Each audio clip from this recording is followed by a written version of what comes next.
Selamat pagi, siang, sore, malam, sobat-sobat angler yang budiman. Kali ini jumpa lagi sama saya Made Bagus Arya Permana.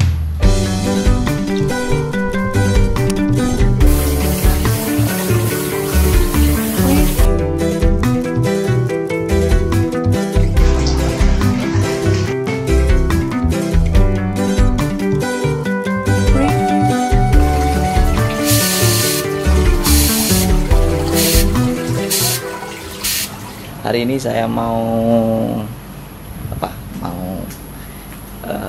bagi-bagi tips mulai ngerjain froggy. Nah, ini dia barang ini ya. Ini slash bite atau slater bite atau bass frog atau bass bite ya, apalah namanya itu. Intinya ini untuk berburu cana, berburu gabus atau berburu toman. Biasanya untuk yang slater bite ini toman. Kita akan membuat ini. Gimana caranya? Ini bahannya resin. Jadi kita akan mulai proses cetaknya. Kita mulai, ini dia molding ya. Molding ini saya buat. Nah, ini molding, dalamnya ini ada bentuk kata. Nggak kelihatan ya, nanti kita praktein. Kita butuh ini molding, ini bahannya silikon rubber. Silikon rubbernya saya pakai yang RTP 586. Yang di bawahnya ini RTV 24 berapa saya lupa ya. Itu lebih lembut, lebih lentur. Saya pakai yang lebih kaku. Ini hardenernya biasa. Hardener ini 40% dari ini. Seumpama kalau ini 100 gram, ininya atau ini 100 mili, ininya 40 mili ya, pakai gramasi sini. Net weight 40 gram, ini 1 kilo, jadi ini 40% nya. Rubber ini ada resin 801 atau 801 kayak namanya kalau nggak salah. Resin bening 801 sama katalisnya. Perbandingan resin dengan katalisnya itu 10 berbanding, kalau saya sih pakai 10 berbanding 1 ya. Pama ini pakainya 10 mili, ini pakainya 1 mili. Sebenarnya kebanyakan juga sih. Kalau saya sih kira-kira, nanti kita lihat ya di videonya. Intinya saya nggak pakai timbangan yang rigid untuk ini. Yang penting jangan terlalu banyak, karena kalau resinnya terlalu banyak nanti kalau katalisnya terlalu banyak, nanti resinnya ini bakal berbuih. Panas lah, terlalu panas, overheat, hancur juga nanti ininya si cetakannya. Oke, terus ini kawat. Ini kawat 1,2 mili. Oke. Sebentar, udah pas belum? Oke, sudah pas. Nah, ini tadi si cetakannya ada 2. Oke, kita mulai aja. Ini pertama kita ambil plas aqua. Ini bekas ya saya pakainya. Saya berusaha untuk ngemat banget untuk pakai plastik-plastik begini, supaya bisa dipakai berulang-ulang kali. Ini bekas nyetak-nyetak sebelumnya juga sih. Nih cukup plas aqua. Plas aqua ya, saya tuang. Nggak usah terlalu banyak, secukupnya aja. Terus ini tusuk sate. Alatnya sederhana banget, tusuk sate. Oke, kita masukin katalisnya. Ini katalisnya 1, 2, 3, 4, 5, 6, 7, 8, 10, 11, 12, 13, 14, 15, 16, 17. Ini hasilnya. Masih ada buih-buihnya, kita diamin aja dulu. Setelah ini kita diamin, ini kita kasih minyak. Ini minyak di tangan saya pakai minyak goreng biasa, nggak ada minyak khusus. Penting seratanya. Ini tujuannya dikasih minyak supaya gampang lepasinnya. Oke, sit. Oke, udah. Nah, ini sekarang kita masukin. Ini adalah bagian buntutnya. Yang belakang ini adalah bagian ekornya. Jadi kita center dulu, cari tengahnya. Sudah dapat tengahnya, kita masukin dulu.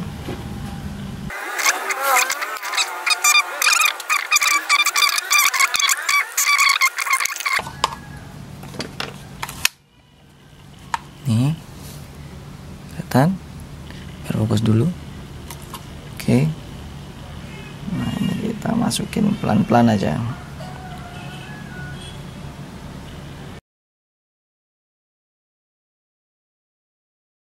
Ini aja. Ini untuk tempat apa namanya, tempat masang split ringnya. Oh ya, saya nggak buat yang hooknya atau treble hooknya itu di ikat mati di apa namanya, di frognya ya, di body frognya. Saya buat yang bisa dilepas. Jadi nanti kalau sahabat-sahabat angler sumpah nanti hooknya ini tumpul atau kurang cocok atau kurang besar dan sebagainya, bisa diganti sendiri di spot. Oke, ini kita tunggu. Biasanya keringnya itu sekitar 10 sampai 15 menit paling aman sih.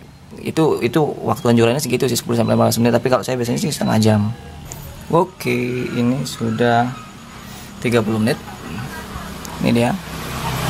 Kita buka sama-sama. Nah, ini tandanya dia udah mulai mengeras. Saya nggak buka sampai terlalu keras ya, karena nih saya tunjukin sekarang kenapa saya nggak buka sampai terlalu keras. Ini benar-benar keras gitu, maksudnya sudah benar-benar kering. Ini masih 80% lah. Lihat ini ya yang udah jadi ya, mungkin tidak terlalu kelihatan. Ini masih kodok bening. Setelah 2 hari si kodok ini kita diemin. Nah, ini udah 2 hari ya. Ini 2 hari dia udah kering bakal. Sorry, ini di luar lagi hujan deras. Hari ini kita bakal ngepoksi. Ini epoksinya. Ini epoksi. Ini hardenernya. Perbandingannya 4:1 ya.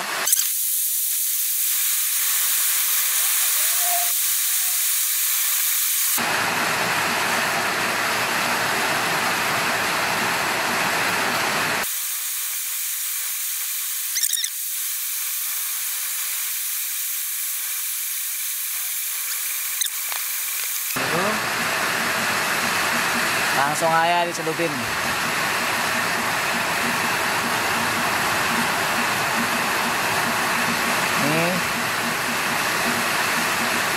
Ini hasil epoksi yang kemarin. Ini dia hasil epoksinya. Sekarang kita mau bersihin dulu bagian sini. Tujuannya isolasi ini supaya kedepannya nggak ribet.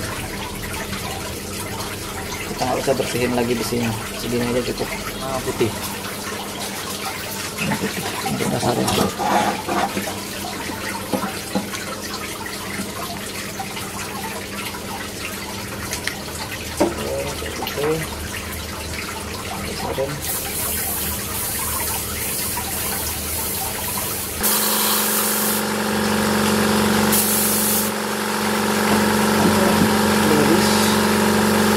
Ini dia hasilnya.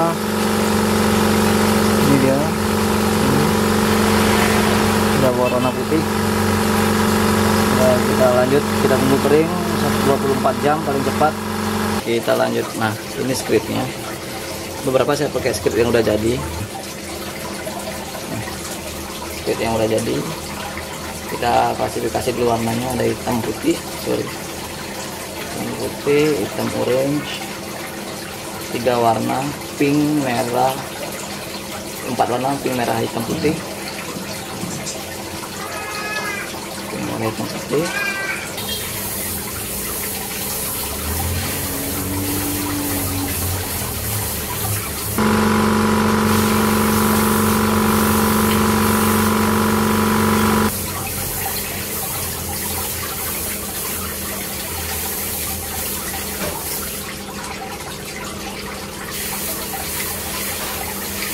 Oke, lanjut.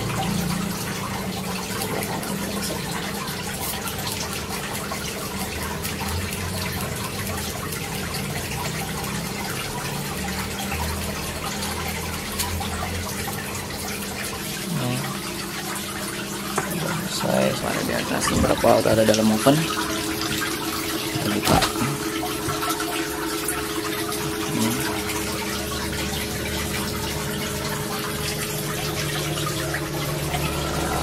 Jadi saya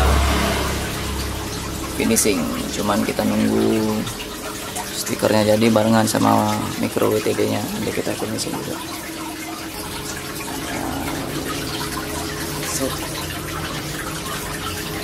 Oke, lanjut. Ini kita akan lanjutin proses si Kamagunta frognya, Balis frog Kamagunta series. Ini sebelumnya kita bersihin dulu bagian belakangnya ini, sorry biar fokus. Bagian belakang ini kita bersihin, bagian depan ini kita bersihin. Ini masih lurus, jadi yang pertama kita lakukan, kita pasang script dulu. Cara pasang script, nah ini kan dibagi dua, terbagi dua. Biasanya ini sudah sama panjang, ini saya mundurin dikit.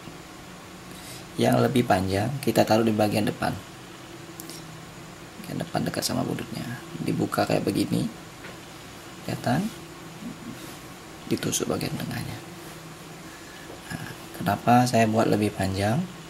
Karena kalau nggak dibuat lebih panjang, ketika dia masuk bagian atas ini, yang bagian atas yang depan ini, dia kan lebih pendek, jauh lebih pendek. Nah kalau ini kan relatif lebih sama, tuh relatif lebih sama tuh panjangnya. Kalau sudah seperti ini,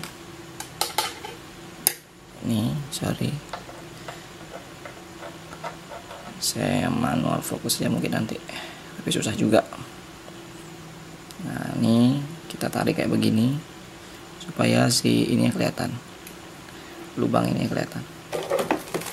Kita pasang split ringnya nih.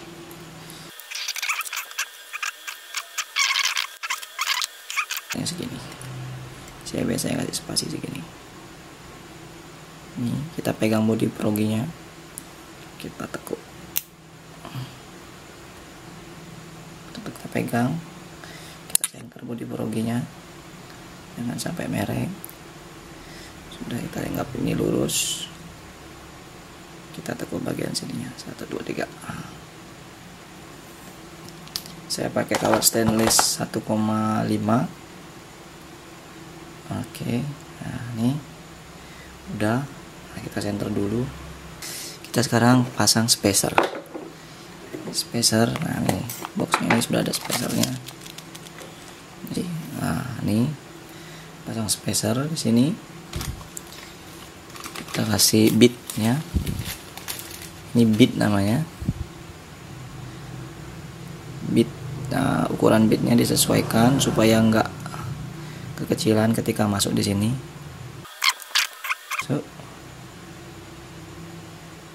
Bitnya udah masuk. Sekarang kita pasang propeller kecil. Karena ini double propeller, ini propeller kecil. Biasanya kalau pasang propeller itu di sini yang bermasalah nih. Contoh nih. Ini kebetulan dapat nemu yang bagus. Kan susah kan? Nih, susah kan maksudnya? Susah nih. Bentar, agak panjang, susah. Dia nggak ketemu. Nah, caranya paling gampang, kita ambil ujung-ujungnya ini. Kita tekuk. Lalu kita cari selanya supaya track bagian depan, lubang bagian depan sama lubang bagian belakang itu ketemu. Nah kan ini udah ketemu.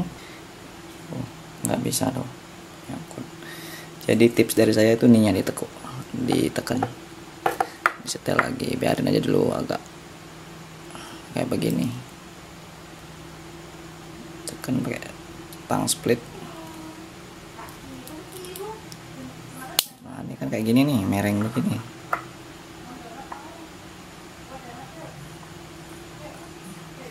Dilurusin aja. Ini udah longgar nih.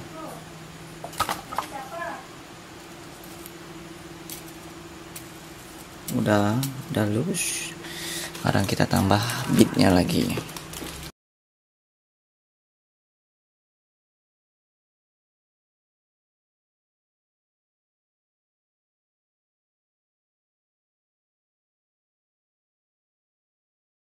Oke, lanjut. Nah ini udah kita potong. Ini korbannya jari saya. Kita wrapping pakai apa namanya, pakai PE. PE nya ukuran bebas, semakin besar